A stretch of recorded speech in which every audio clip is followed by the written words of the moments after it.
হযরতে আয়েশা রাদিয়াল্লাহু তাআলা আনহা রাসূল করিম সাল্লাল্লাহু আলাইহি ওয়াসাল্লামকে প্রশ্ন করলেন, ইয়া রাসূলুল্লাহ, ইয়া হাবিবাল্লাহ, জাহিলি যুগে একজন ব্যক্তি ছিল যার নাম ছিল ইবনে জুদান।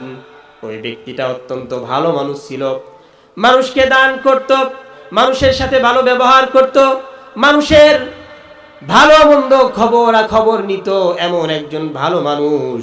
কিন্তু সে তো ঈমান গ্রহণ করেন নাই।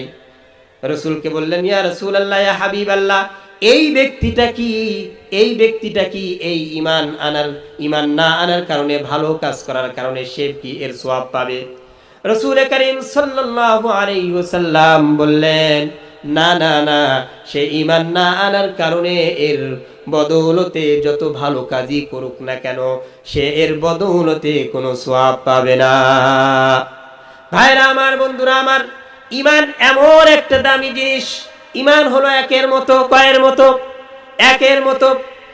এক সংখ্যা যদি লাগায়া তার ডান দিকে যতগুলো সংখ্যা শূন্য বৃদ্ধি করা হবে, ঈমানের মর্যাদা এই একের মর্যাদা তত বাড়তে থাকবে।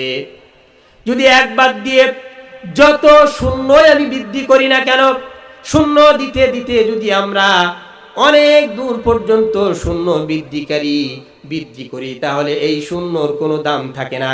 ঠিক তদ্রূপ ঈমান এমন একটা জিনিস, এই ঈমান যদি না থাকে, আমি যদি নামাজ পড়ি, আমার নামাজের কোনো মূল্য নাই। আমি যদি রোজা রাখি, রোজার কোনো মূল্য নাই। আমি যদি হজ করি, হজের কোনো মূল্য নাই।